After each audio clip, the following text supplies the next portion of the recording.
Rose, do we have audio? Because I can't hear anybody.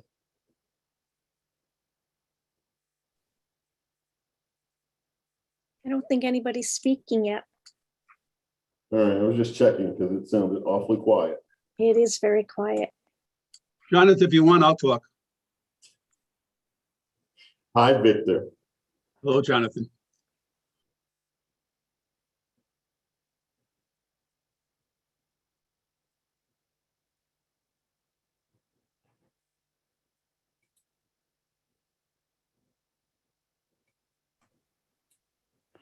Okay, I'm unmuted. I asked IT to allow the school committee and admin to be able to unmute themselves, and everyone else will only be unmuted if I call on them.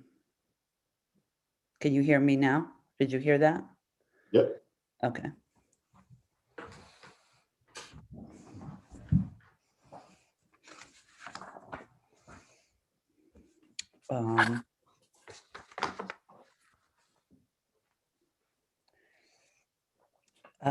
Mr. Cabral is going to be the keeper of the time, so to speak.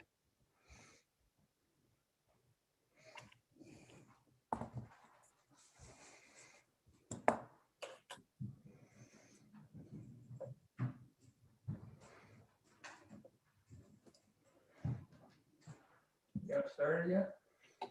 I'm live. I'm just waiting for the other members to. Here's an interesting little thing. Meanwhile, even though the horse may have been drugged or Yeah. drugged, all the people that won money, everything, get to keep it. Oh, wow. It's a good thing we didn't. If you won money on the Kentucky Derby, you get to keep it, whether the horse is scratched or not. Absolutely. Of course, I don't bet money, so it doesn't matter to me one way or the other, but that's going to be a very costly race if they scratch the horse. You bet money every time you go shopping. Oh, yeah. We're missing the rest of the school committee. Where are they?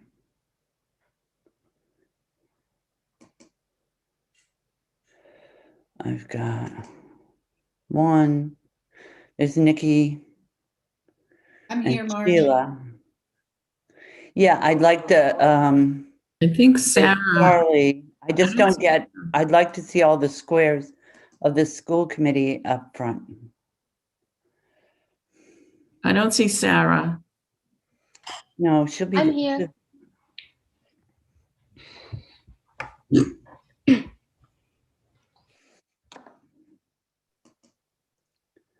I see Tara, I see Sheila, I see Diane.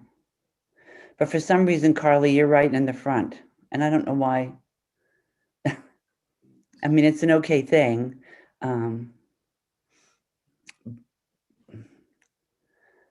But what I asked for was the school committee up front. The school committee has the ability to unmute. Nobody else does without our permission. Is Tara here? She is. Then you have everybody. Okay, but all I'm seeing is you now.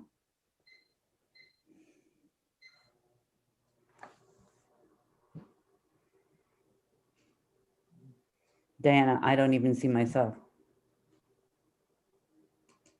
Oh, there I am. All right. You got it? Yep. Okay. Can you close your square now?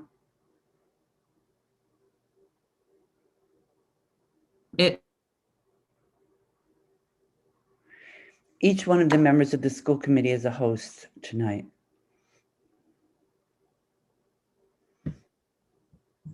Rose, oh Rose. Yes, Madam Chair. I just want highlighted for now the school committee members and the administration. You want everybody else's videos off? For right now, unless we call on them. Okay. Yes, please.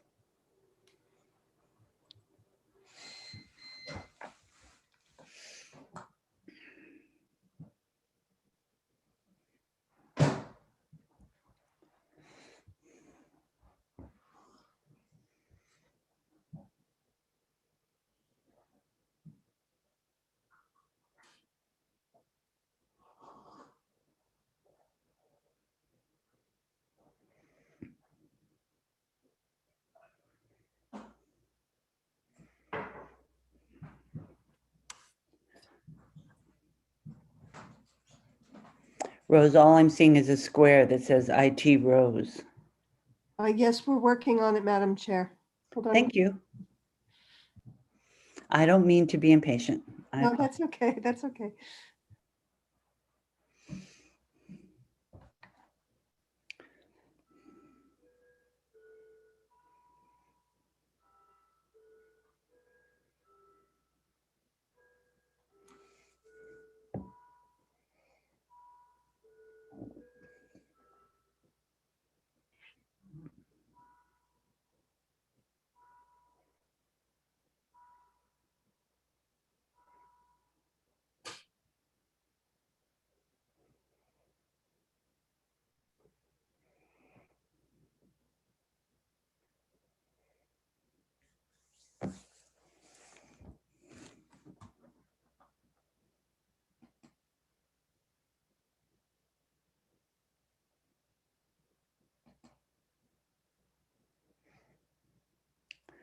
I see everybody on the upper screen, Rose.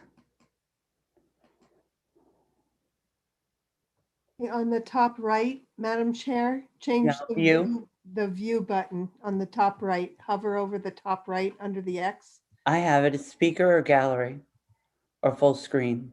Well, you'll see speaker if the person's talking, that you'll have their face in the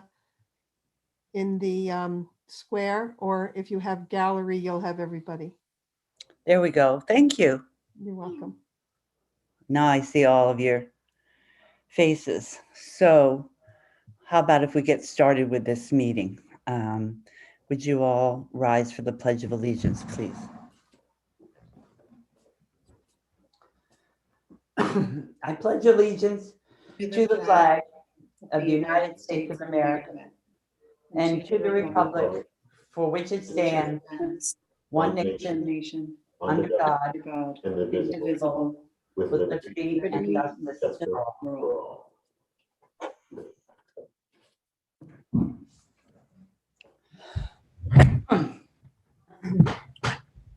Sorry. Good evening, everybody. And thank you all for coming.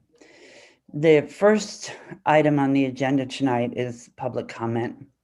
Public comment tonight is limited to 15 minutes. And Mr. Cabral will be the timer. If he says time's up, I would appreciate it very much if you finish your thought or finish your sentence and then step back. I have agreed to hear from the president of the Masqueraders, a student from Mount Hope High School. And I've also agreed to hear from Ms. Vicky Boyle, who is the head of the arts department at Mount Hope High School. I would like you all to know that there are other people here with other concerns. So we will very much try and get to them in the 15 minutes allotted. Ready? Carly, did you have something you wanted to say before we started? Yes, please. Madam Chair, I'd like to make a motion to suspend the rule about the 15-minute public comment. I know that for myself, I've received almost 100 emails over the last 72 hours, and clearly I'm watching the number of participants on this meeting continue to click up. So I know there are a lot of folks that have something they would like to say. I would like to have the opportunity to be heard. I appreciate what it is you want to do, but we have to follow the agenda, and the agenda says 15 minutes. And I think that the fact that we have received so much correspondence from all of the people involved in this gives us quite an indication of where people are and how they feel. So I'm gonna, yes, Vic. I just want to make the statement that each person is allowed 3 minutes. It's a total of 15 minutes, but each person is allowed 3 minutes. Correct. Thank you. So I don't see the student out there. Sophia Little. Please state what town you're from and if you're a student at Mount Hope. Sophie? Hi, I'm Sophia Farolito. I'm from Bristol and I'm a student at Mount Hope. Did you want me to start or did you want me Yes, to? absolutely. The Right, floor is sure. yours. All right, thank you. So first, I just want everyone to imagine the happiest moment in your life. And you might have a couple, that's fine, but just take a second to really reflect on how happy you were in that moment. That's how I felt when I opened the email from Mr. Mandillo on Friday, January 11th, 2019, telling me I got cast as Gabriella in High School Musical. And that truly was the start of something new for me. I'd never been in a show with such a demanding schedule, and I loved every second of it. I went from being that terrified freshman who somehow swung a lead role to being part of this kind of crazy but incredibly welcoming family. And I couldn't have done it without Mr. Mandillo. Not only has he helped me to discover my passion and become a much better performer, but he also has taught me a number of leadership skills that I'll use for the rest of my life. And the theater program has acted not only as a safe haven for students like me searching for a place to belong, but it also brought support and joy to the greater community. And it's not just me who's been immensely impacted by this program, or more specifically, Mr. Mandillo.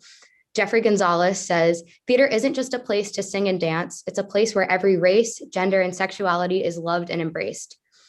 Emily Marino says, without the theater classes and its attendance, I would have no willpower to do anything. They all, especially Mr. Mandillo, keep me going. Casey Little says, after building up walls so high I couldn't see over them, theater taught me to trust others again. Mr. Mandillo taught me to trust others again, to not be afraid to ask for help when I need it most. He created a safe space for myself and so many others, and taking that away would be detrimental. Luciano Camera says, theater, and more importantly, Mandillo, is the spotlight that keeps me from getting lost in this extremely dark, poorly lit stage. I don't want to be lost anymore. The performing arts are a safe space. It doesn't matter who you are, who you identify as, any of that. We'll accept you and we'll be there for you. On top of that, this program offers a baseline for potential careers in many aspects of theater. And while having theater as an after-school club would still allow us to see one another and do some shows, it would be such a disservice not only to current students, but also to future ones to be denied the ability to take classes taught by a highly qualified teacher like Mr. Mandillo, who can enhance our skills greatly and make our productions that much better, which allows us to raise more funds for the program and continue to attend and win festivals for our school, like Rhode Island Drama Fest, which we won in 2019. The individualized approach taken in these classes is the best way to improve skills in a field like theater, because it makes it possible to get specific feedback and help with your performance, and that wouldn't be possible without class time.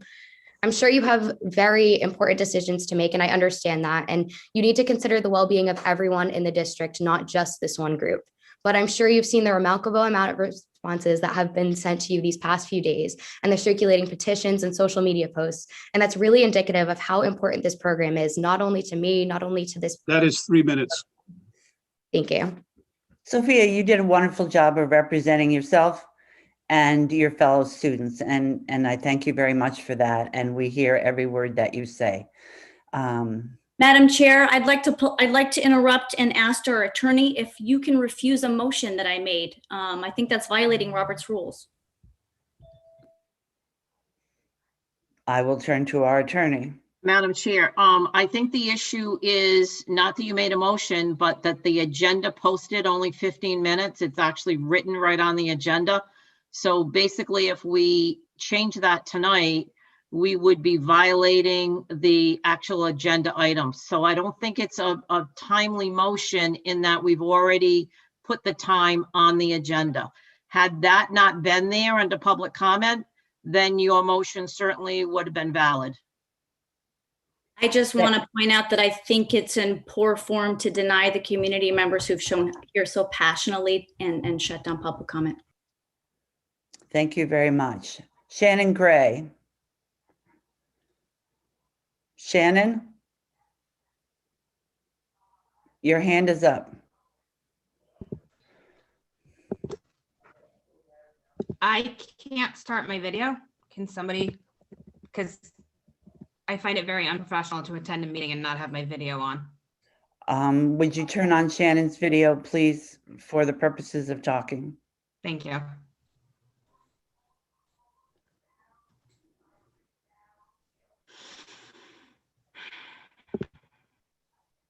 Okay.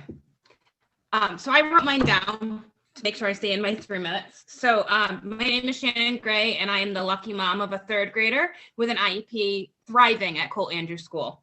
I feel like this might be Groundhog Day since I just did this a year ago. Once again, I am here to speak about proposed cuts to Colt Andrews School. There are 14 elementary items from 4 elementary schools listed, and 9 are prefaced with Colt Andrews. That's 64% of the elementary list.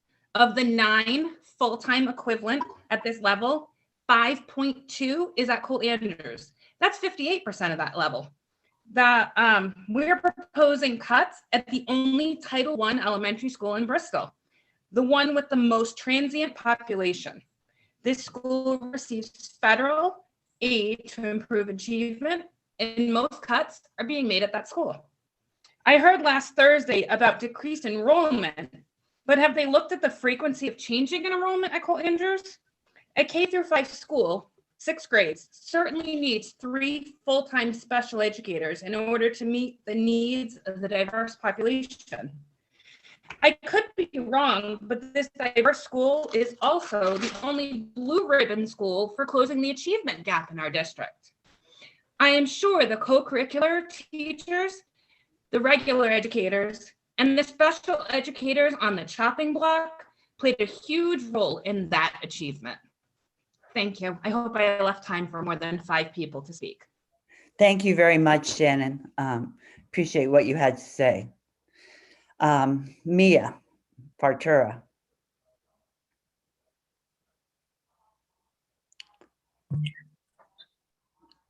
Hi, I'm unable to turn on my camera right now just because I'm actually still at work, but I really wanted to take some time to share my story with you people. Sure.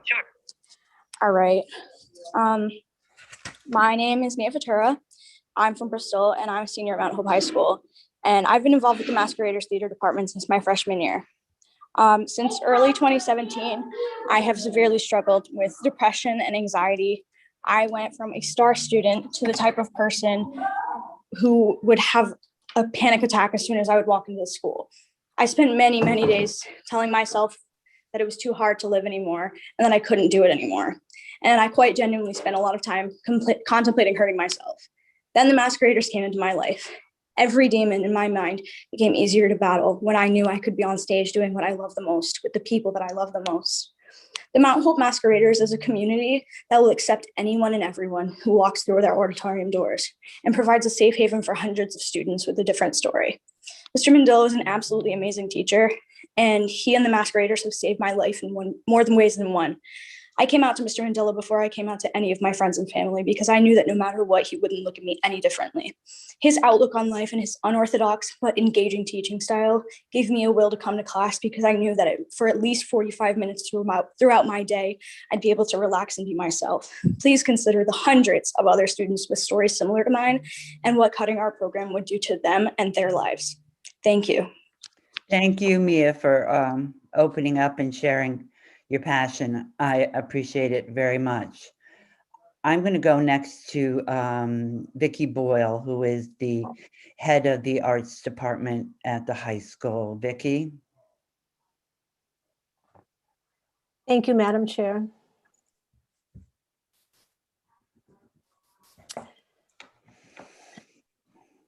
I feel a heavy burden tonight that I'm literally speaking for on behalf of thousands of students, parents, alumni, teachers, former teachers, and most importantly, past and present masqueraders and musicians. The proposed cuts would end the Mount Hope Theater program that has been in existence for 30 years, and it would end the KMS choral program that before the pandemic had 200 singers each year. Along with a reduction in an elementary music position, these cuts will have a devastating effect on the overall performing arts community in Bristol and Warren. I am also dismayed that the cuts to the Family and Consumer Science program would end that program as well. During the pandemic, the world has mourned the loss of live theater and live music, as have we. For the past 2 years, the Performing Arts Department has lost the one thing that literally defines us: performance.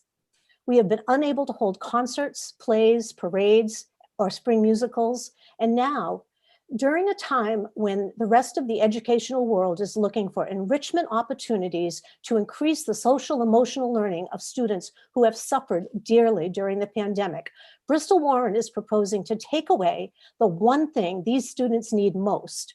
Our middle schoolers need to have a chorus. Our high schoolers need to have a theater program now more than ever.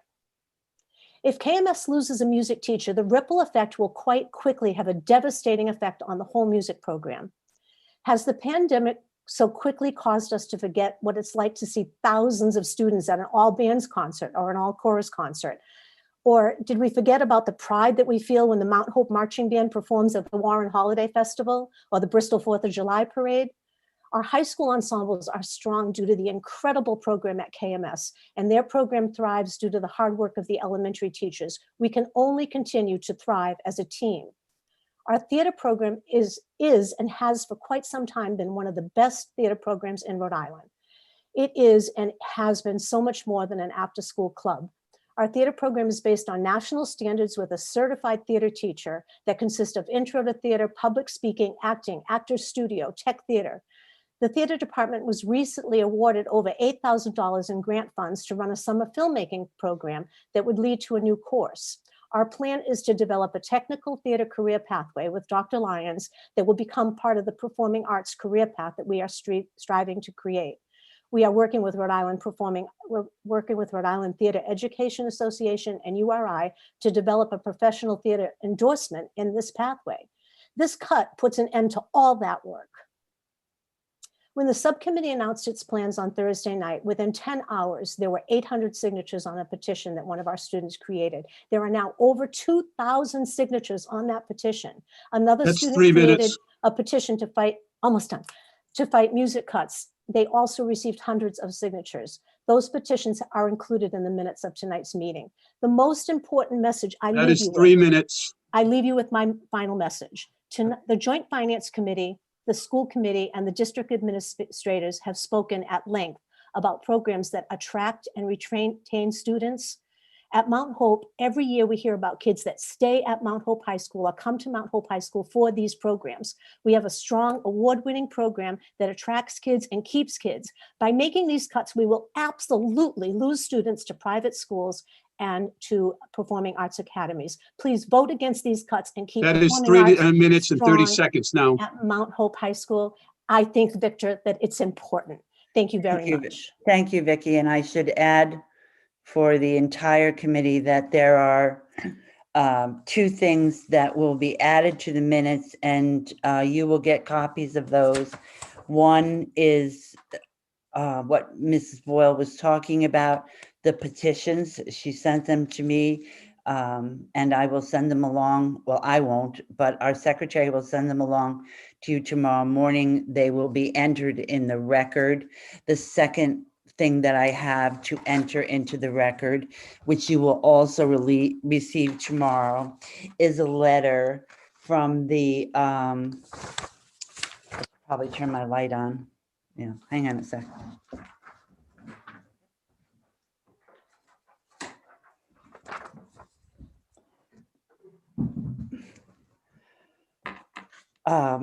From the Rhode Island Council on the Arts. And it's directed to the school committee, and it's from Mrs. Milner and Mrs. Quinn. That will be entered into the record, and that will show up in the minutes, and you will all get a copy again tomorrow morning. The last person that I need to recognize is Sarah, because I let Mrs. Boyle go before Sarah, and her hand was up. So Sarah, you have the floor. Marge, before you start, you have 6 minutes left. All right, then maybe I can entertain somebody else after Sarah. It just says Sarah on the block. So Sarah, you have the floor. Hello. Thank you so Hello. much. Hi. Thank you so much for letting me speak for a bit. I'll keep it short. I am a Mount Hope High School alumni. I just graduated from the Berklee College of Music in Boston. I'm currently studying to be a music therapist. And I am here because I feel so passionate about keeping the masqueraders. I have long gone and I have no wish to return back to high school, but I know how important it is to keep students in school, to keep them expressing themselves.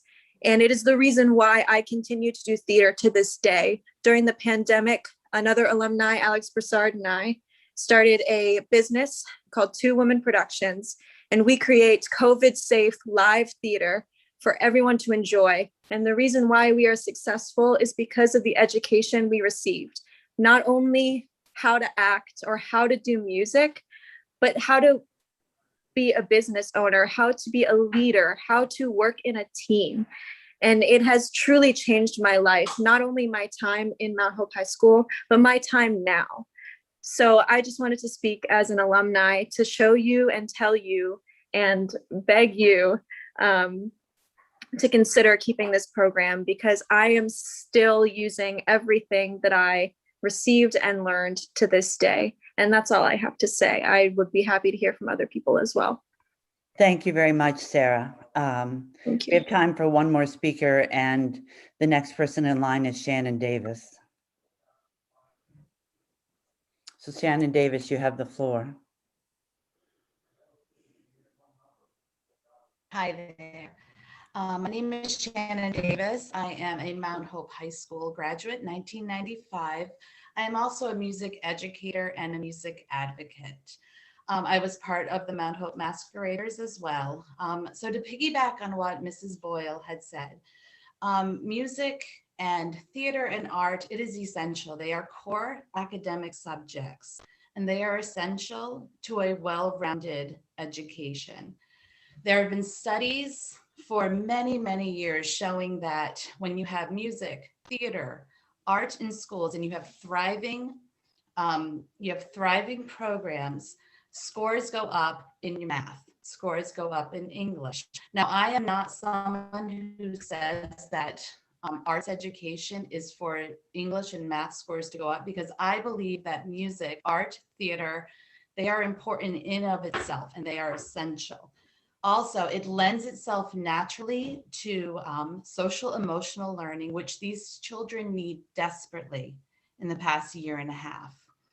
Also, because of that social emotional learning that they get naturally in those classes, they also tend to have less behavioral issues and less mental health issues. So we really need to be careful when we choose to make cuts in those areas, because it will have detrimental effects in every other area of education. Thank you. Thank you very much, Shannon. Vic, do we have any time left? We sure do. Let's see. You've got another 4.5 minutes anyway. All right, then I'm going to go to. Oh, excuse me, 3.5 minutes. Elizabeth O'Shea, because I want to entertain people who have other concerns about the cuts. Elizabeth, the floor is yours. Hi, I would like to yield my time to Bethany Carpenter if she's still out there. I don't know if you can see that. I can see Bethany Carpenter, yes. If you're yielding your time to her, then I will move to Bethany. Okay. Thank you very much, Elizabeth, for your vote of confidence. I was yielding, I was reluctant to raise my hand in deference to yielding my time to anyone else. I will start my comments, which I did not record, by thanking Shannon Gray for pointing out the heaviness of the cuts in this budget to Colt Andrews School. And I would move the committee to please just turn your attention, as well as Dr. Santa and Dr. Bryce, to turn your attention to the concerns I've raised in the emails I've sent to you previously, which include the need for attention to student assessment data when we look at whether or not there is good rationale to cut classroom teacher positions at the elementary level, thus ballooning class sizes up to potential contractual class size maximums or greater, particularly at the second grade level at Colt Andrews School for children who spent 1/3 of their kindergarten year in a distance learning situation that was not anything like this year's situation, because no one knew what was going to happen. So it was sort of like the last third of kindergarten didn't happen for those kids. And then we've had this year where we've had, various percentages of the student population being in distance learning for the full year, for a part of the year, for those kids who opted to return to distance learning, to return to in-person learning. That meant returning to an in-person learning situation in grade 1 partway through the year with a new teacher, and all of the things that means at the primary grades level. There is no place more than in primary and elementary grades where small class size matters. There is no level of education where if you want top 5 and 5 or top 10 and 10 or top 5 and 10 or whatever it is you want, the earlier you start the intervention, the greater the gains you're going to get. We cannot go in the wrong direction in terms of class size and what it means for instructional quality and individualization at the earliest level if you want the outcomes on the other end. All we're going to buy ourselves with that is greater expenses in remedial instruction, or greater expenses, in the long term to the students as individuals in terms of their prospects and their outcomes, or to all of us collectively, socially, in terms of what we know it means for life outcomes from a statistical point of view when we look at third grade reading scores. Colt Andrews School is our only Title I school in Bristol, has a transient population. It's not the place for huge class sizes in second or frankly even 5th grade. And I would really urge the committee and the administration to take a long, hard look at what it means to cut classroom teachers and teacher assistants at that school. We need them. That is 3 minutes. Thank you, Mr. Corral. Finish your thought. You're welcome, Bethany. Bethany, you can finish your thought.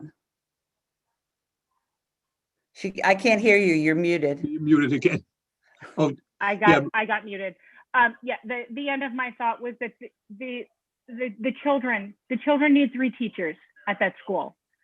They do. We need a 3-track school. Unfortunately, our student population isn't falling as quickly as it would need to make economic sense out of going to 2 tracks and still keeping our class sizes where we can have what we know the research yields. So please keep an eye on this and please strongly consider changing it. Thank you. Thank you very much. Mr. Cabral, do we have any time left? no, we've just used all our time. All right. Thank you very much, everybody else who has raised their hand. Most of the names I recognize as having received emails or communication from. They're all on all of our emails. I'm going to move to the consent agenda, and I need an approval. I need a motion to approve the minutes of April 12th and April 28th. So move. I need a second. Second. All in favor? Aye. Aye. All opposed? The ayes have it. All right, now we're going to move to our action items, and the first item on the action item is the proposed cuts, and this is how we're going to proceed. I'm going to ask Dr. Bryce to speak. I'm going to ask our attorney to speak, and then each member of the school committee will have the opportunity to speak. So let's get started. Dr. Bryce. Madam Chair, thank you very much. To all of our students who spoke so eloquently this evening, thank you. You make us proud. To our parents that continue to send emails and advocate, we are certainly very happy about your advocacy. Let me explain the situation that our district currently finds itself in. We recognize that making decisions to balance the budget for the next fiscal year is difficult under the best of circumstances, and this year even more so. Our task is to cut approximately $2.3 million, and it means that about 80% of the positions in our budget is focused on FTEs or individuals. So that means that the majority of the cuts have to be in FTEs. We can't cut our way out of programs and other things and get to that number that we need. Everything in education matters. Whether students get to school on time matters. Whether students have a nutritious breakfast and lunch matters. Whether students have a reading teacher, whether they are going through math instruction, science and social studies, world language, music, fine arts, PE, health, everything we do in education matters. So I want to be very clear with our school committee, with our members of the community, with teachers, with students. Everything we do in education matters. And I would not sacrifice anything that we do if we could get away with it. But here is the requirement. We are absolutely required to present a balanced budget to the state. There is no wiggle room around that. There is no opportunity for us to present a budget that is not balanced, because as Mary Ann Carroll will share later on, that presents significant issues for the district with the state. Let's talk about the specific programs that have garnered so much attention. A lot of students and parents and emails and folks from all around the country, they've emailed and they've said that theater changed their life. I am glad theater has changed your life. But I also expect that reading is going to change your life, that social studies is going to change your life, that music, that math, that every other subject in some way is going to change the life of the young people that we are entrusted to serve. Unfortunately, we have had to make cuts across the entire district. There is no school that is unscathed. There is no school that has not received some level of cuts to staff members. In order to reach the number that we were required to reach, we have had to cut approximately 24.9 FTEs, and that number may continue to increase if we are unable to fund some of the cuts utilizing additional ESSA funds, which the district is expected to receive. I wish we weren't in this situation, but I wish that the same advocacy that is being used to protect the theater during the day, even though we know that we will operate theater after school, but the same advocacy, the same interest is being used to talk to our town leaders, to talk to the school, to talk to the state, because at some point, folks, we are not going to be able to operate our school district. I have had to cut reading specialists. I have had to cut elementary teachers. I have had to cut middle school teachers. I have had to cut high school teachers.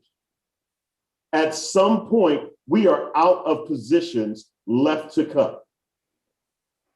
Do I wish that we didn't have to have this situation? Absolutely. But I am submitting to the school committee that we have done our level best to make the decisions that are going to be spread across the district, that are not focused on eliminating or jeopardizing core instruction, and making the best decision for the totality of the students we serve. Thank you very much. Thank you, Dr. Price. Ms. Carroll. Yes, thank you, Madam Chair. Members of the committee, members of the public. The one thing that I want everybody to realize tonight is that prior to the start of the next fiscal year, we need to start with a balanced budget. Now, it's clear by the fact that the Joint Finance Committee gave you a 3% increase that you have to cut overall 2.3 million. Whether you do it tonight with these cuts, or whether we continue to meet, somehow, some way, we have to come up with a cut of 2.3 million. Unfortunately, if you don't, and we start the year knowing that we have a deficit, we will immediately have to notify the Auditor General that Bristol Warren School Department is running in a deficit. That's not a nice thing for us to have to do, plus it's not legal. So I caution you to look at the cuts. determine whether you're going to support the superintendent and his recommendation. And if you're not, keep in mind that we need to keep coming back until we come up with $2.3 million in cuts so that we have a balanced budget.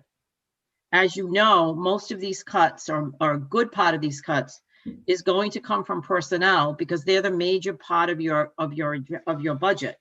So come next week when we meet, we will be laying off teachers that we have to do prior to June 1st. Again, it's not fun. It's not something that you want to do, but it's something that you have to do to be in compliance with the law that we have to have a balanced budget at the beginning of the next fiscal year. Thank you.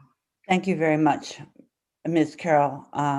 Who wants to start on the school committee? If nobody really wants to start, then Carly, all right, good enough.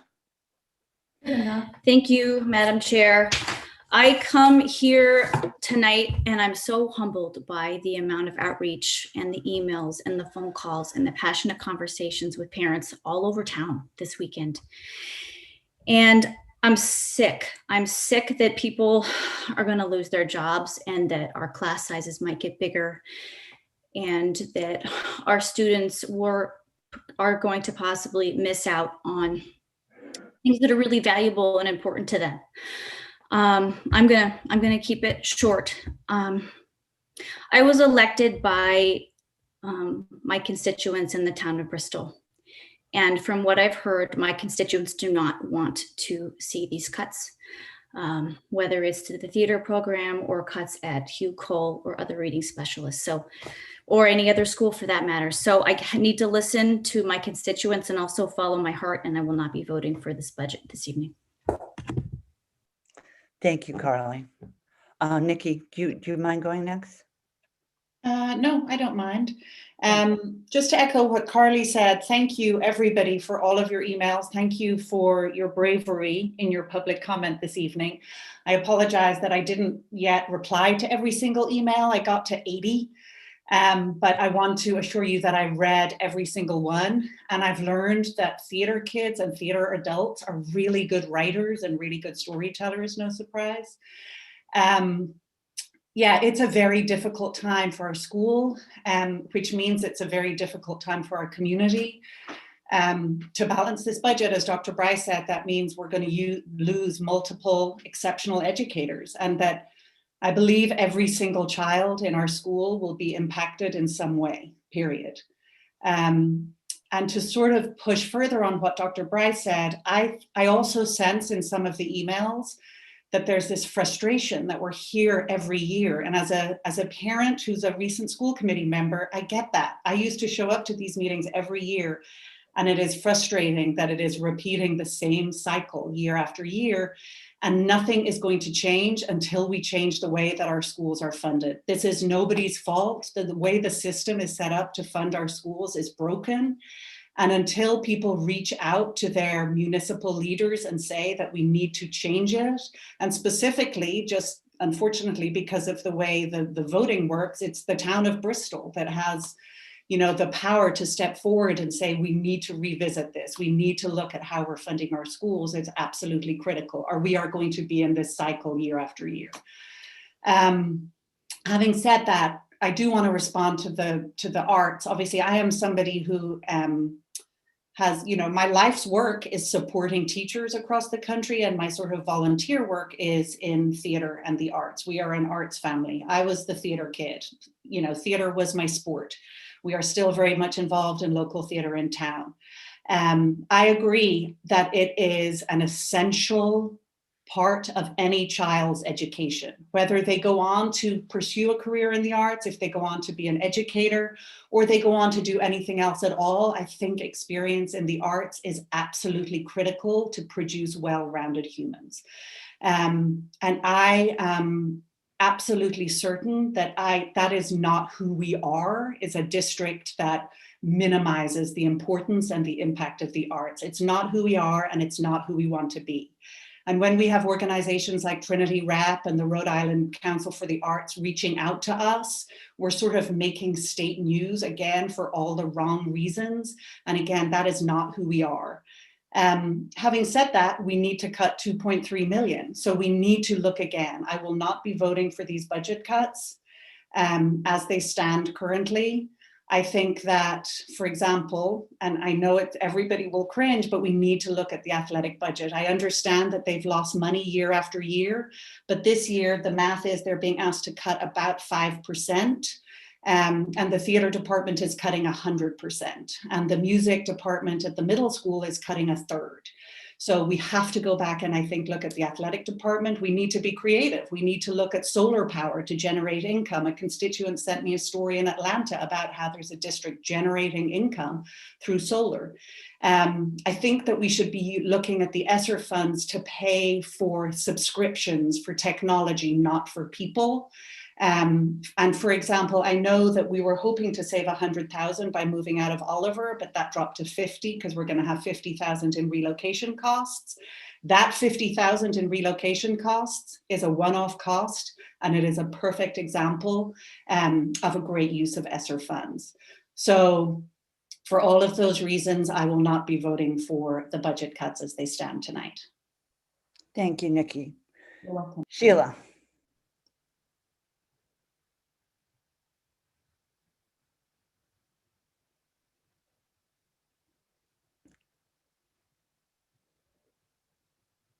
Sorry, they had me muted. They're not supposed to have you muted. Okay. So I guess, you know, I'm frustrated as well. I think we come here every time. We're here, this is my third budget process as a school committee member, and I've been in this district for a while. So what we do know is that the consultants did, when they came on board, because we didn't have a treasurer, a CFO, they came on board and they reconciled the salaries and the benefits of what we have right now, what teachers we have, who we're paying, and they moved that forward to 22. And then we just kind of copied and pasted, if you will, with a little bit of level of effort per ride, and moved those expenses forward to 22. So we didn't do a budget that was based on programs or plan, or we're like backing into the number, which that's not really how you do a budget ever. I think one big question that I've been asking kind of myself, and I did share this with you as well, Chairperson, is that where do we want to be? What do we want this district to stand for? Because I'm not really sure. What academic achievements do we want? I have information that our mid-year assessments, we have a grade that's 70% below level in math and reading, and 52% below level 1 grade or more in reading. Sorry, 52% in reading and 70% in math. Where as a district do we want to be? This is disturbing to me, and we can't even get this fundamental assessment right. So our kids aren't learning, and this is 1 grade in 1 elementary school. What are we doing in every grade and across all of our schools? We need to look at that. We need an education plan. We need to figure out who we are as a district and what we stand for and where we want to go. I look at these cuts and I don't understand them. I have asked and I've submitted questions. I haven't received information. I want to know, if we're cutting teachers, how are we going to support these students? If we're cutting theater, what does that mean? I don't know. I'm not in the high school. I don't have kids in the high school. My kids are in KMS and Colt Andrews. What does this mean? Like, who are we? Who do we want to be? Where do we want to achieve? Because we keep adding programs, like we added CTE, an amazing program, but we have to cut on the back end. This is not sustainable. We keep losing kids, but our expenses keep going up. We're not doing a zero-based budget. We're not looking at every aspect. I don't know how you do this without a plan. And I don't think it's possible. And I think each one of us, parents, teachers, students, school committee members, taxpayers, we need to understand where we're going and what we stand for. I will not be voting for this. I didn't vote for it in my subcommittee because I don't know how this is going to impact our kids. I still want these students to learn. ESSER funds is not the answer. ESSER funds are supposed to be used for new programs to develop learning loss, not to bridge our gap for operating, because we're going to be in this cycle yet again next year. We have to change how we operate as a district. We can't keep band-aiding this together. We band-aided it last year. We band-aided the year before. We can't keep doing this. We have to define what we are and who we want to be. Is this acceptable? Is 70% of our kids not learning math acceptable? Is it 30%? What are we willing to be like, okay, that's okay? Because if this was my student, my child in this class, I don't think I would not be okay with this. And I'm sure no one on this Zoom will either. So I think we need to ask, who are we, where are we going, and what we want our academic achievements to be. Thanks, Sheila. I know that wasn't easy. It wasn't easy for Carly, and it wasn't easy for Nikki, and it's not easy for any of us tonight. But thanks for sharing your concerns. And that goes to everybody else who shares their concerns. I don't mean to leave you out. That's what we're here for. Tara.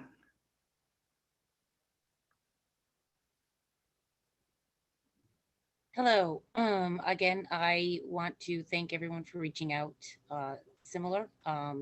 It's always good to hear, because the performing arts is actually not where my knowledge base is. And so I had some great conversations as well with many members of that community over the weekend, and I appreciate all the input that they gave me. I actually learned a lot about our programs that we have offered. And I also agree that whether it is athletics or performing arts or whatever, robotics, whatever extracurricular, to me, those are sometimes just as important as the core academics, because they teach the kids to be well-rounded and how to interact and become responsible adults. I also agree with Sheila that reading and writing and math are something that have to be a priority as well. My feeling on Thursday night was that we have a deadline of June 1st that has been reiterated several times, that we have to have layoff notices for our faculty. That is why I had this go forward. That's why when Nikki made the motion, I seconded it. But that created more questions, just like everyone else on the committee. We started having more questions when people reached out. And so because of that, I feel the same way that I did in February. I can't support these cuts at this time, because voting for them is, I don't know what I'm voting for. Because I ended up with more questions than I did answers. And I did reach out and I did try to get some answers. And, but my obligation is to do my due diligence and to approve a responsible budget. And I don't think that I can do that with the cuts that have been presented to me. For instance, the questions that came up are, when I looked at the numbers, we have to cut $2,324,724. But the cuts that were presented to us were only 2.3 million. So I'm wondering, one of the questions is 22,376 additional, or is it part of this? Or is it part of these cuts?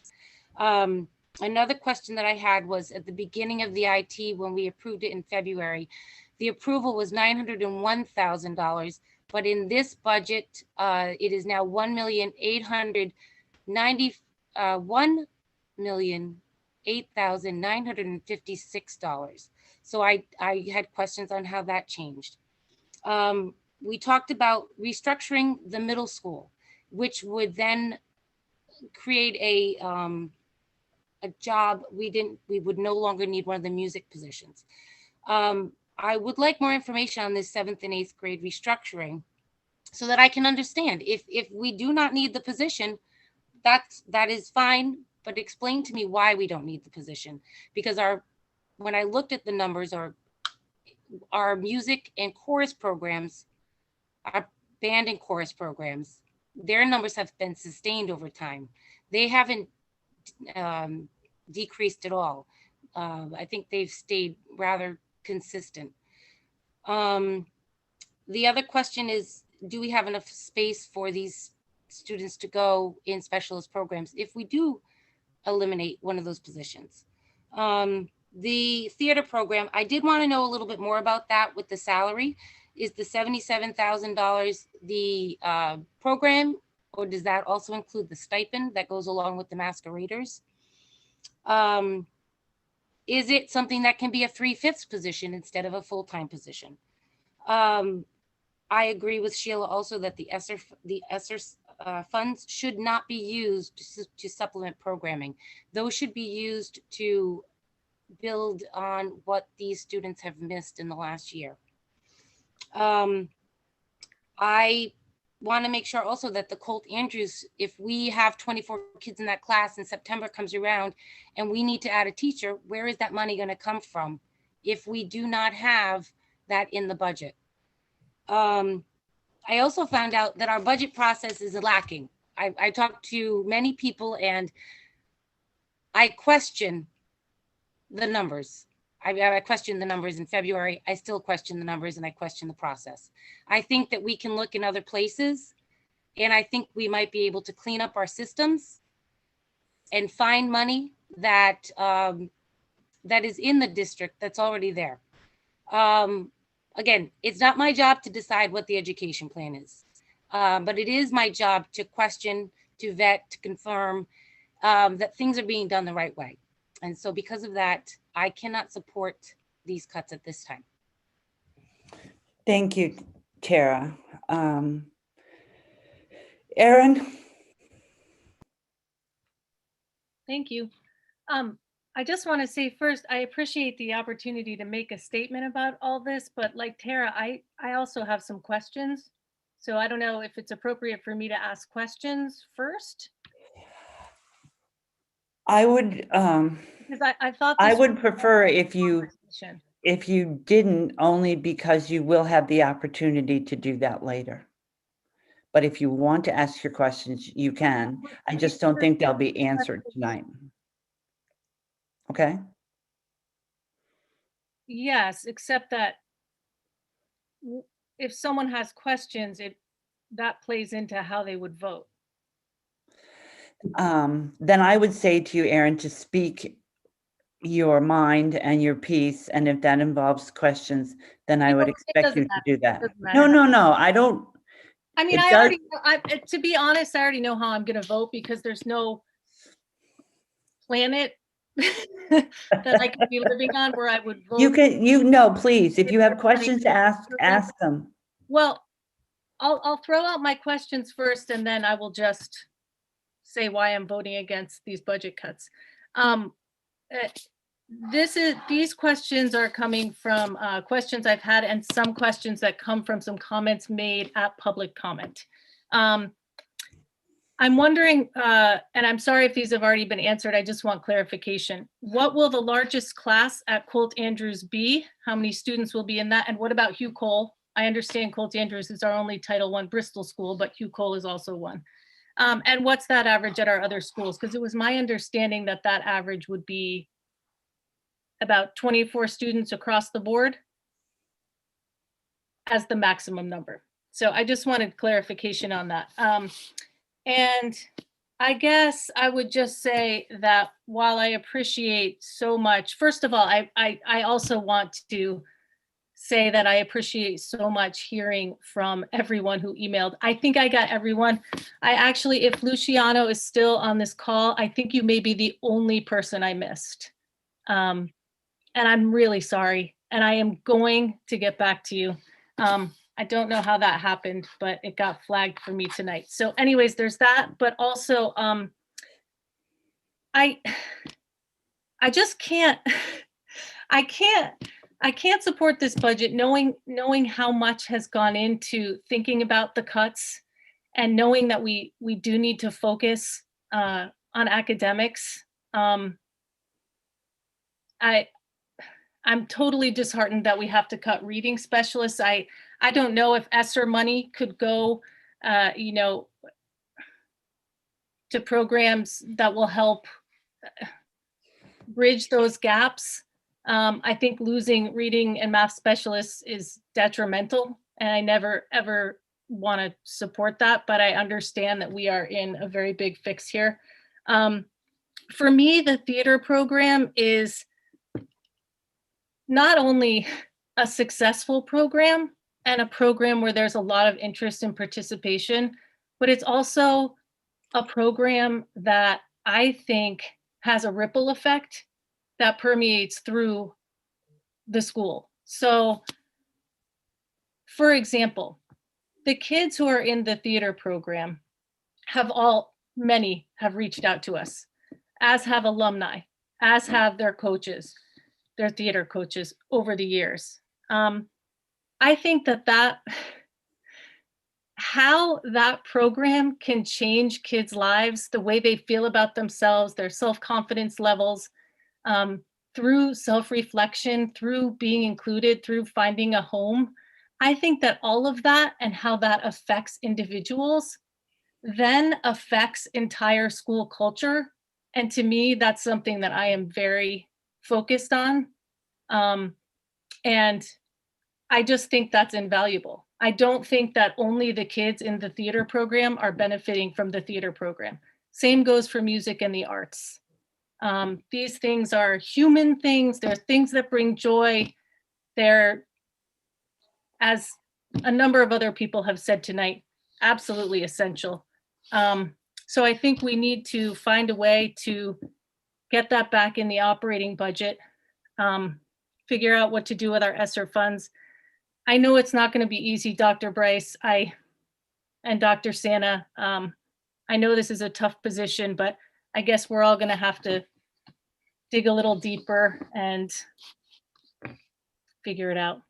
Thank you. Thanks, Erin. Vic?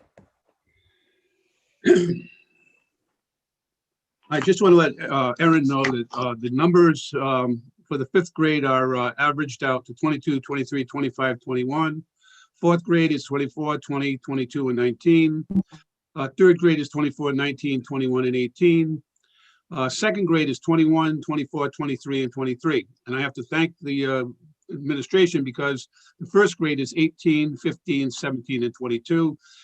And the kindergarten is 18, 15, 17, and 15. Obviously, the lower class size is at the lower level, thank God.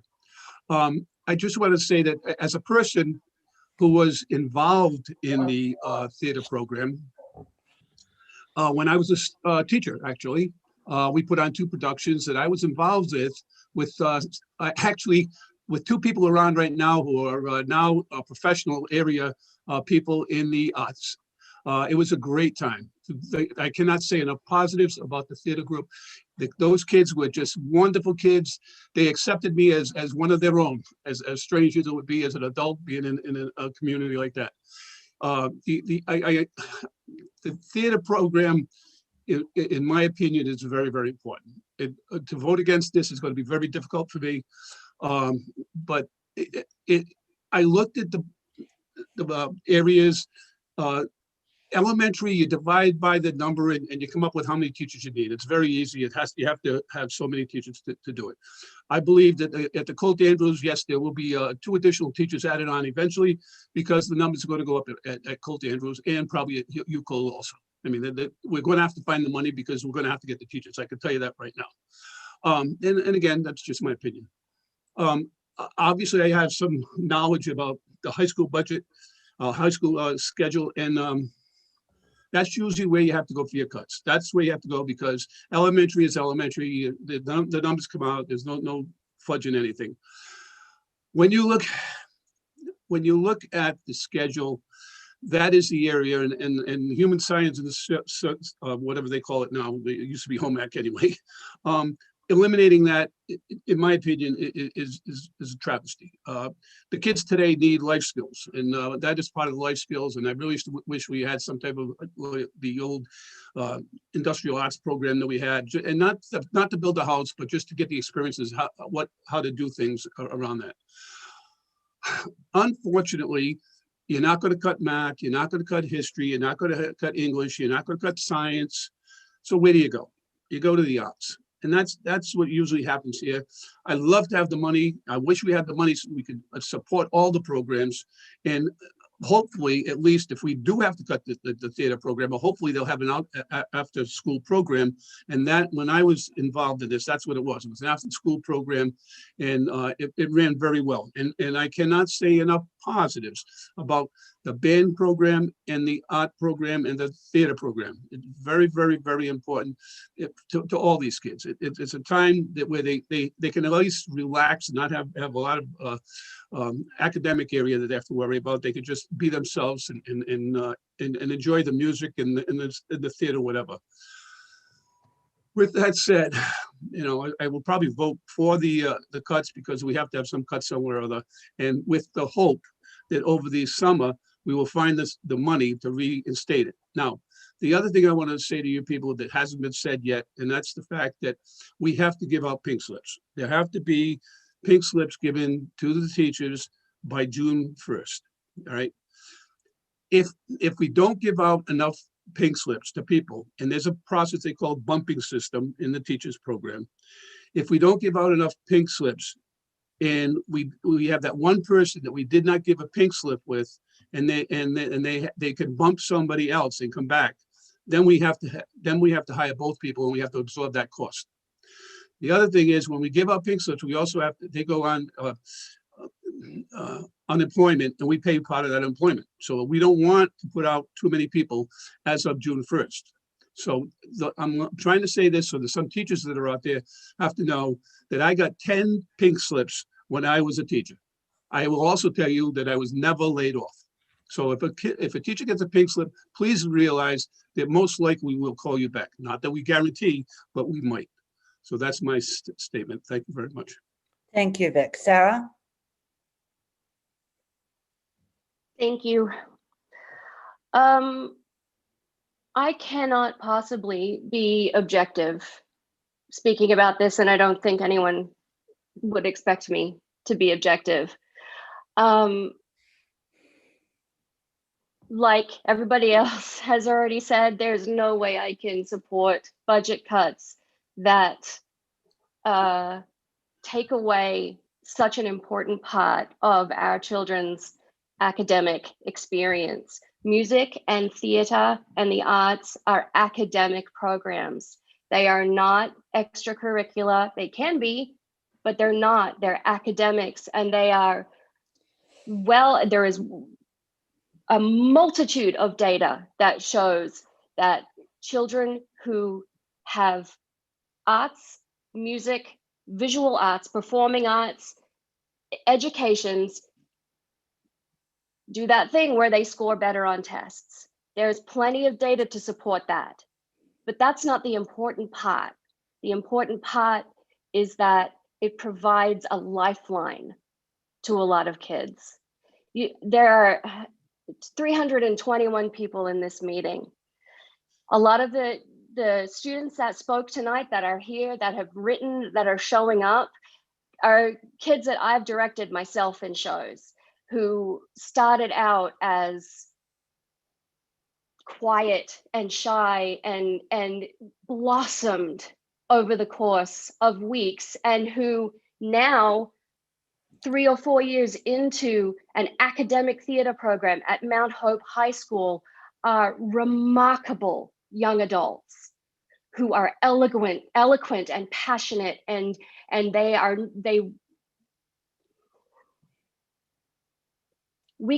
these kids aren't giving up, and we can't give up on them. This is a diamond in the crown for Mount Hope High School and for our district.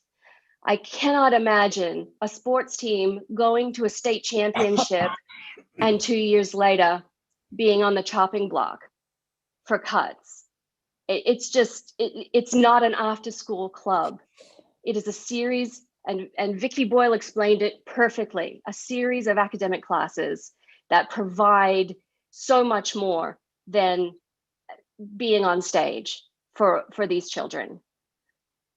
And to think of the number of overwhelmingly beautiful middle school chorus concerts that I have attended over 14 years in this district as a parent, and that not being being there anymore, that's heartbreaking. That is a program that has given so much. So like I said, I'm not objective, and I cannot and will not support these cuts. And I can't imagine being in the shoes of the folks that are bringing this to us tonight. And I know how much work has gone into it. And I appreciate that. And I know it's going to get harder, but this is something that I can't be behind. Thank you. Thank you. Karen.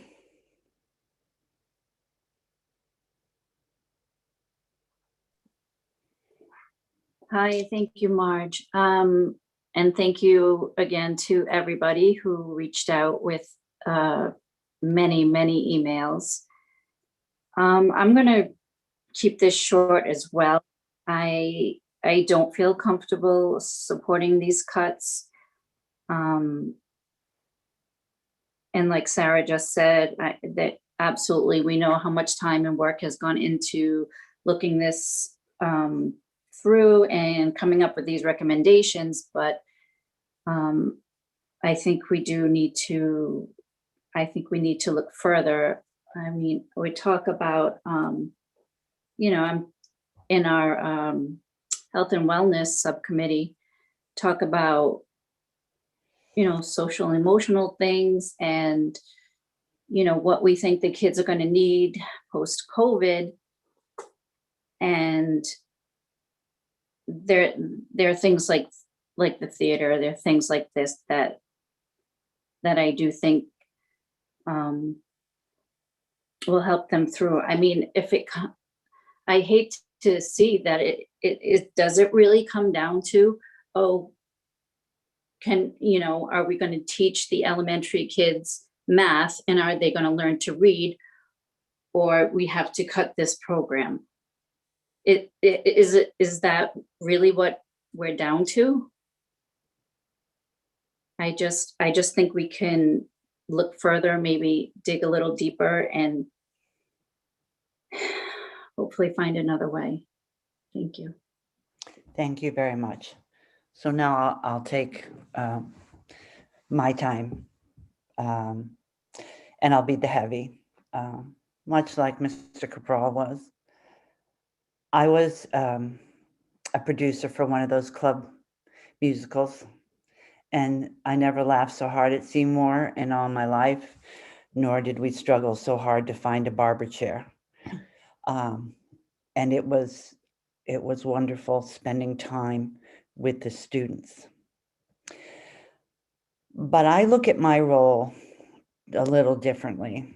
I am glad that all of you have been able to talk to your constituents and talk to the students and talk to the other people in the town about how they're feeling about what you want to do. But in the end, the reality is that June 1st, we have to cut $2.3 million. And there's no getting around that. That's what we have to do. Because we were given a 3% raise, and that meant a $2.3 million cut. Something is going to have to go. I'm not sure what's going to go. We've talked about a whole bunch of things. I'm quite honestly also devastated by the fact that we work so hard to have a full-time librarian in every school, and that won't happen anymore. There are cuts across the board that impact every child in this district. Having said that, if we don't cut the 2.3 million, then as Ms. Carroll said, we are in a deficit. We cannot be in a deficit. So the reason that I didn't ask for a motion and a second for discussion is because I just wanted all of you to have the opportunity to say what was coming from your heart, from your head, from wherever, so without having to make any harder decisions than we already have to make. So what I'm proposing is this. Taking into consideration the needs of the district, we have to cut $2.3 million. We have exactly one more week to do that because there are legal ramifications for not doing it. And I don't think that any of us want to put our children or our district in that kind of peril. So I'm going to ask that we not take a vote tonight, but that we meet again next Monday night. And at that time, we will take a vote. We have to take a vote because we have to be responsible for making sure that this district runs as well as it possibly can. So all of the questions that you have and all of the current concerns that you have, I would say to you, please, you have 1 week to figure out what it is you would rather cut, what your ideas are, what sort of creative solutions you have to getting to 2.3 million. Because next Monday night, if we have to sit here for, you know me, I hate sitting here, but if we have to sit here for 5 hours, we'll sit here for 5 hours. We have got to come to a point where we cut $2.3 million. So I'm going to ask all of you to spend a lot of time with Dr. Bryce and Dr. Santa and whomever else you want to speak with to come up with some sort of compromises that can get there that we can all live with. Because sometimes what we think will work has an unintended consequence. And that's why I would like you all to take the time to do that. And having said that, I would like a motion for us, from you, to set a meeting Monday night for the sole purpose of voting on cuts. I expect that you have this week to work out all of the concerns that you have, get the answers that you need to your questions, and that we will be prepared to vote on Monday night. This is not a threat or any of the rest of it. If we can't reach an agreement on Monday night, pretty much we're in a lot of trouble. So, Madam Chair, may I interrupt for 1 minute? Yeah. In addition to coming up with the cuts on Monday night, we need to agree to lay off the certified staff members that Dr. Bryce recommends be laid off prior to June 1st. Because again, if we don't lay off staff members by June 1st, certified staff members, we will not be able to. So there'll actually be 2 items on Monday night's agenda. 1, to accept the recommended budget cuts, and 2, to accept the recommended certified staff cuts or non-renewals. All right, I was being very general. Thank you for making it very specific. So if it's on the agenda that we're going to take action tonight, should we not vote on it as per no, the? we don't have to take action on it. If you want to vote on it, I'll be glad to entertain a motion to vote on it. But from listening to all of you, I believe that the only 2 that would vote for it would be myself and Vic Cabral at this point. And we can do that, or we can move forward till next Monday. Voting tonight doesn't get us to the point that we need to be at. And that's clear from the discussion and the thoughts that I heard from all of you. And as I said in the beginning, I'm the heavy simply because I know that the business end of it is that we have to get to 2.3 million. And Vic, if you're gonna tell me that you wouldn't vote for it, go right ahead. No, I was going to say that if I was the only one that was going to put a motion on, why do it if you already know what the result is going to be? So I mean, just let it die. Well, that's, what I'm saying is I'm not going to make a motion. I'm not asking you to make a motion because it would fail, and that's okay. I'm not, that's part of the process. And for a lot of people lately, I've been talking a lot about the process, and the individuals who spoke about the process being flawed are correct. Having said that, I would like to entertain a motion to come back together next Monday for the two purposes that Ms. Carroll mentioned, and those two items only. Yes, Carly. I'm not making a motion, but I did want to point out that we were willing to change and not follow the agenda for not taking a vote, but we weren't willing to do that for the 15-minute comment. Thank you. Well, that's a problem that you're just going to have to live with, Carly, because the agenda says that we can have action items, and everybody knows that everything is on the agenda because we don't want it not to be on the agenda, because if it's not on the agenda, then it can't happen. And that's how it goes. And that's how I'm running this meeting. And if you object to it, you have every right to do that, but I think it's mistimed. Yes, Victor. Speaking to Carly, that is exactly why I said what I just said, in the fact that I could easily make a motion because I'm the only one that would probably vote for this, and I'm not going to do it. I wouldn't expect anybody else to make the motion for this situation. Thanks, Vic. I appreciate the mansplaining. Excuse me, what was that? Actually, Vic, there would be two votes. I would second the motion. So that's enough discussion on whether or not I'm running this meeting correctly. Yes, Erin. I think we should just vote. If it doesn't matter to anybody, I'll make the motion for a vote and we'll just vote, and we have to come back anyways. So what's the difference? There's no difference. Okay. I just didn't think you wanted to be bothered going through that action, since you had made it very clear by your statements that you weren't in favor of it. It's fine with me. I'm happy to vote.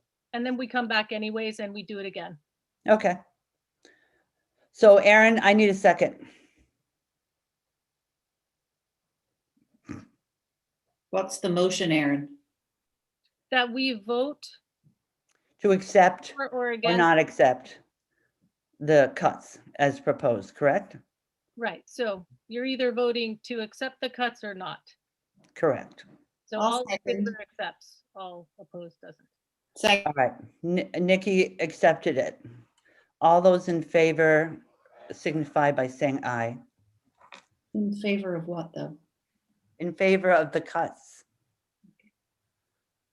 Is that, excuse me, is that what Erin's motion is, Erin? Yes, I'm just making a motion to vote on the item on the agenda as stated. Just so there's no confusion about the process tonight. All right, so may I recommend you table it until next Monday night? Thank you very much, Mary Ann. And also, let's make sure we understand that on the agenda, it says discussion or possible action. So you can discuss any of these items, A, B, C, and D, without taking action. But if you want to take action, then I recommend you table it. It's going to come back next week, no matter what. So table it until next week. Well, there's a motion on the floor to take a vote, Mary Ann, and there's a second. So that motion would have to be vacated, and somebody would have to make a motion to table it till next Monday night. And if nobody's willing to do that, then we'll have to act on the first motion. I make a motion we table. You can't, because there's still another motion on the table that would have to be withdrawn. And Mrs. Schofield and Mrs. Piper don't wish to withdraw that motion, so that motion has to go ahead first. It's fine with me if we table it, if it's fine with Mrs. Piper. I was just trying to make things easy and move it along, that's all. Mrs. Piper, would you like the motion to go along or not? It's fine to table it. It would have just been easier if we just voted. It would have been easier if we had just let it go and said that we're taking it to next Monday night, which is what I suggested in the beginning. So on Monday, Made statements about whether we were voting for or against. So I think that's just what made it a bit awkward. All right, is there a motion on, is somebody going to make a motion no, to there is no table it? motion on the floor. So now I need a motion to table it until next Monday night. I make a motion that we table till next Monday. Second. Thank you. All in favor? Aye. Aye. All opposed? The ayes have it. Ms. Carroll, would you make sure that the agenda for next Monday night is clear Yes. as a bell on what we have to vote on? And there will be 2 items. And I recommend that all of you, as I'm sure you will do, but I'm going to do it and say it anyway, put your heads together and come up with something that everybody can live with. Yes, Tara. So the only other thing though is we need information.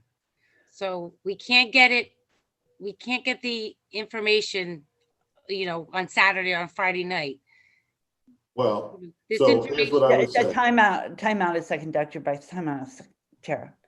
You have tomorrow to send, you had a lot of questions, everybody had a lot of questions.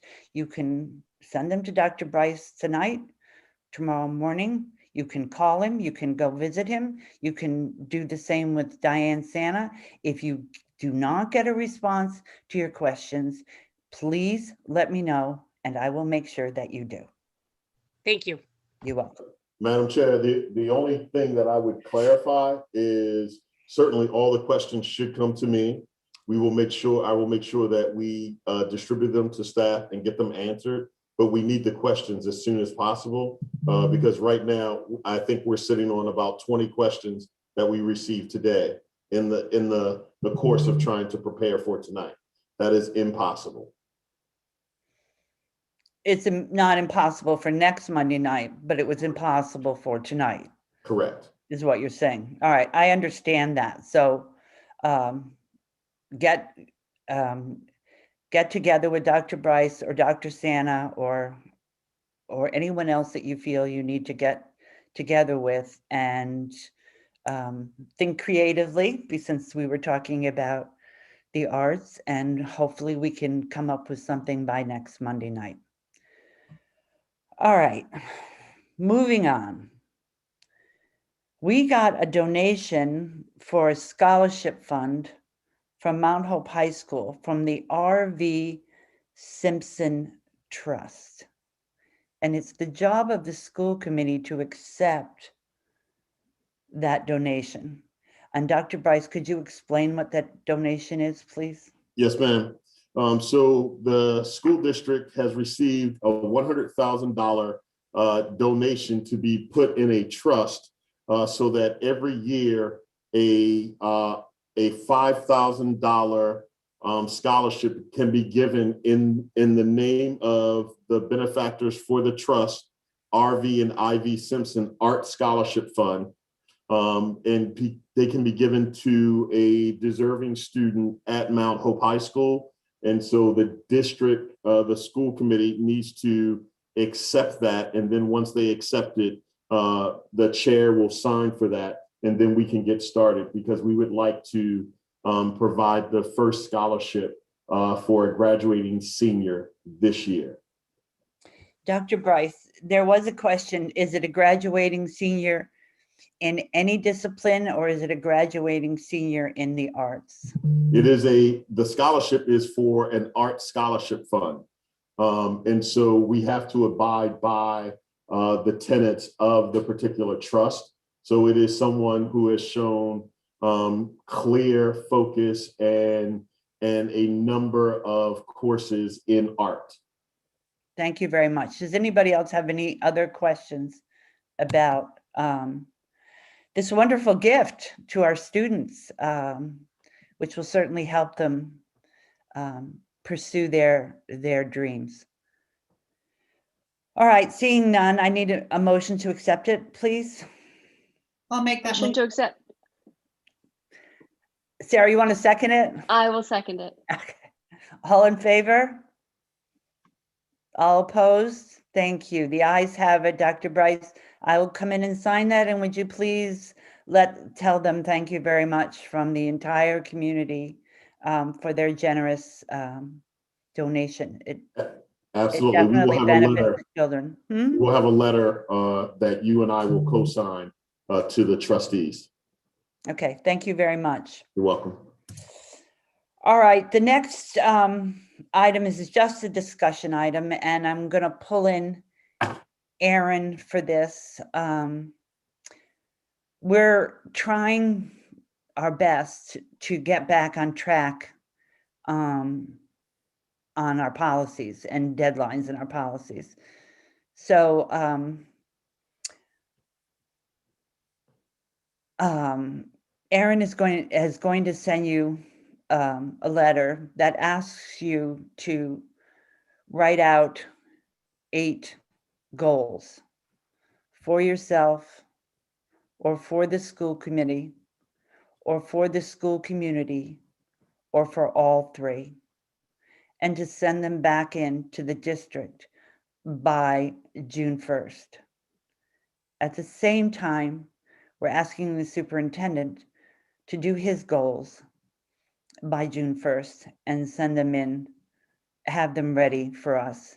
And then what we're hoping to do is have our retreat and discuss those goals. So you got in your packet the letter from Erin explaining what it is she needs. And if anybody has any questions about it, have at it. Madam Chair, can I just point of clarification? Sure. For by June 1st, what you wanted was my self-assessment. Correct. Which would also include the goals that I was focused on. Correct.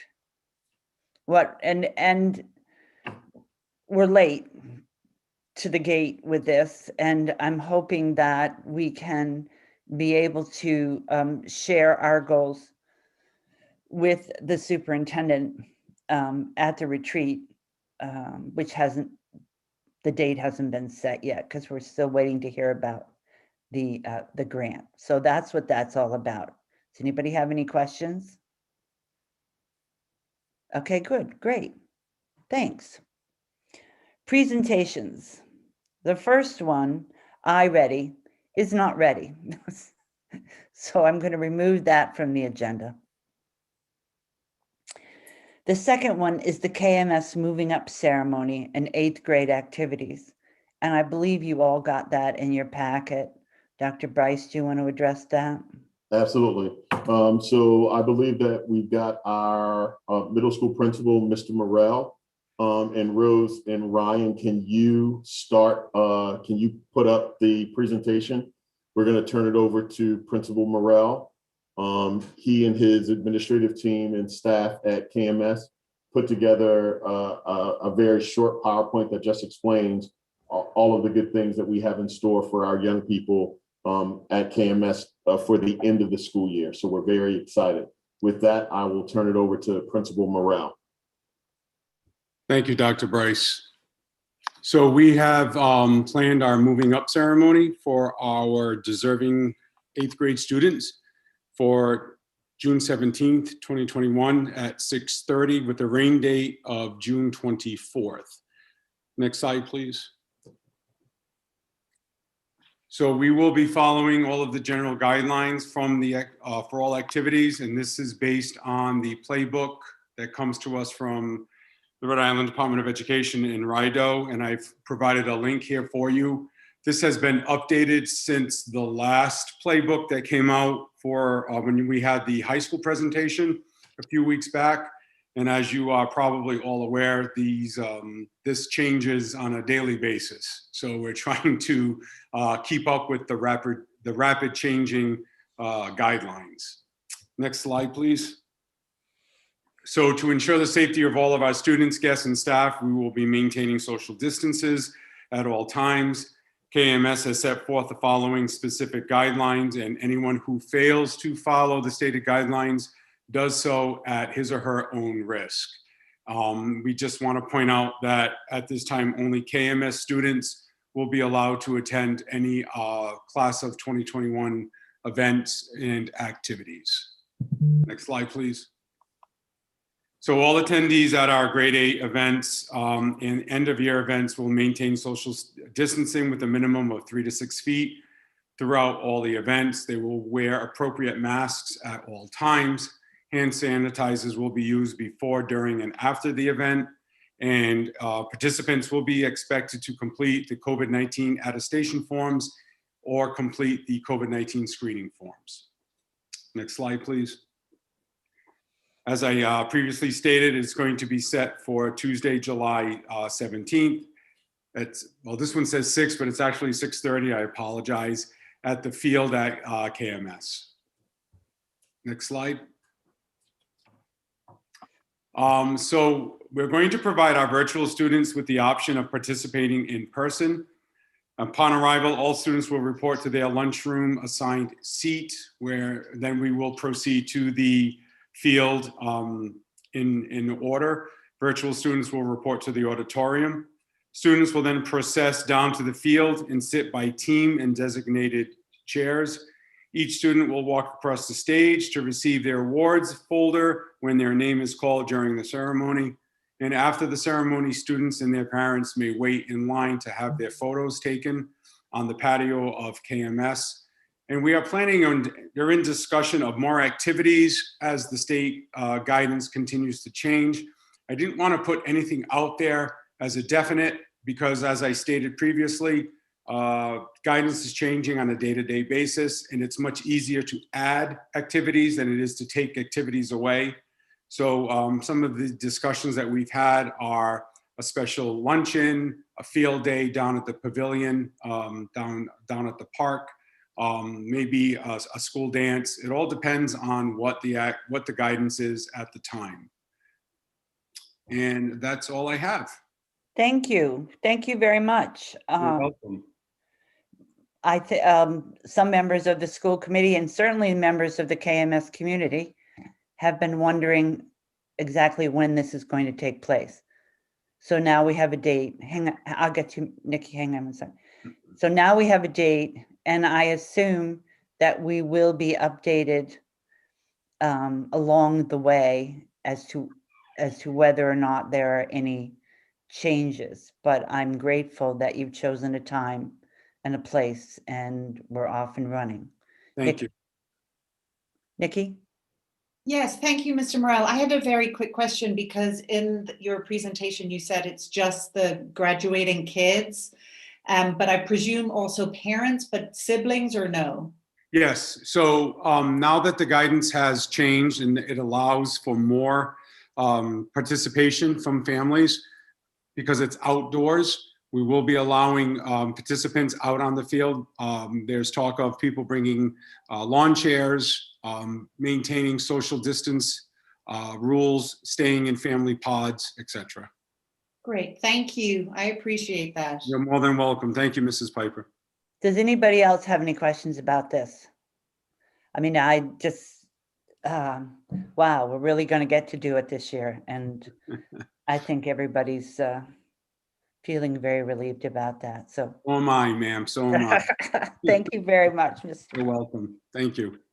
All right, the last thing on the agenda in presentations is the update on the school calendar. If you all remember, at the last meeting, we asked Dr. Bryce to fix the calendar so that we could end on an earlier day. So Dr. Bryce, do you want to put that up there and let them know how you reached your Absolutely. goal, please? Absolutely. So, Madam Chair, if you remember, the school committee actually directed myself and my team to start the school year on the 7th and to end no later than the 17th. We have done that. We have looked at other calendars as we did previously. And one of the changes, well, actually two changes. We are utilizing the professional development days in a way that allows them to also count as distance learning days. So Rose and Ryan, can you put up a copy of the calendar? Dr. Bryce, I didn't get a copy of the calendar.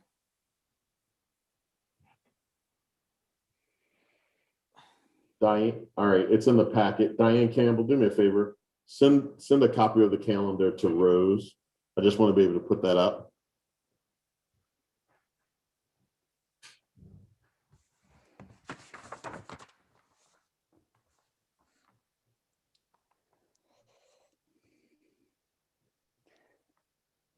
While she's working on that, I'll walk. Well, I have it. I'll send it to Rose. If you can't find it, Dan, I have it. And while we're doing that, I'll just walk everybody through. So we're going to have an orientation day for staff on August the 31st. We are going to have orientation days for kindergarten students, 5th graders, and 9th graders are going to be spread over 2 days. It will be September the 1st and Thursday the 2nd. We have then taken professional development days in October, February, as well as March and May, and made those days, October, February, I'm counting again, and made those professional development days as well as distance learning days for staff. With that, those two things combined, our last day of school is now slated to be June 16th.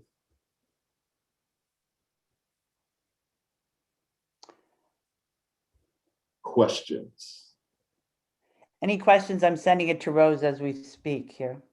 I have a question. Go ahead. Go ahead. What do those distance learning days look like, Dr. Bryce? So those will be days where students will be assigned schoolwork, and right now we are working under the premise that they will be days where students are working independently, staff are involved in professional development. There may be some time where staff would have the opportunity to respond to emails, but we're still working through that. But it would be both the professional development day for our staff. It would also be the full distance learning day for our students. Okay, and I know that there was a question about whether or not that would be approved. Did you get that approval from Rye? So we are operating right now that we are going to present the calendar, and whether Rye approves that or not, that is their decision. But right now, we believe that we are completely within our rights as a district to set the calendar. Okay, thank you. Any other questions, anybody?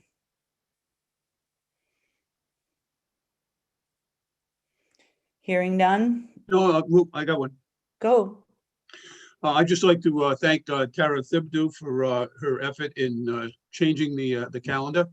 And it is nice to see that a calendar was presented, and we went back and the administration made changes to the calendar to meet our requirements, and anything can be changed at any time.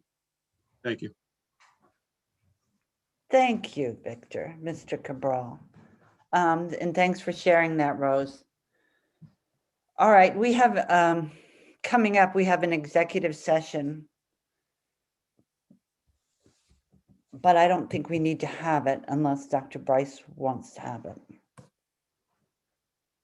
Or Mary Ann Carroll.